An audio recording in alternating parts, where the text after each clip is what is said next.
Goods and Services Tax, GST. So GST is a comprehensive destination-based indirect tax levied on the supply of goods and services in India.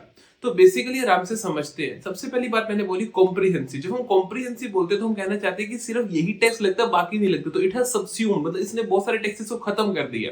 जैसे पहले VAT अलग लगता था, sales tax अलग लगता था, कुछ पर्टिकुलर हमारी स्टेट गवर्नमेंट्स और टैक्स लगा देती थी, वो अलग लगता था। वो सारे हट चुके हैं, एक ही टैक्स लगता है, जीएसटी।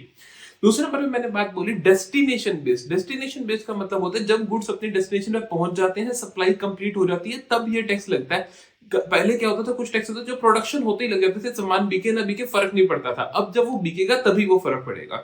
तीसरी बात मैंने बोली कि इनडायरेक्ट टैक्स। इनडायरेक्ट टैक्स का मतलब होता है कि जीएसटी जो होता है, जो जिसके द्वारा पे किया जाता है और जो उसको बर्डन सहन करता है, वो दोनों डिफरेंट लोग होते हैं। जैसे आपने रेस्टोरेंट में खाना खाया तो जीएसटी आपने पे करा, लेकिन आपने सरकार को पे नहीं करा, आपने करा रेस्टोरेंट ओनर को। रेस्टोरेंट ओनर क्या करेगा, सरकार को पे करेगा।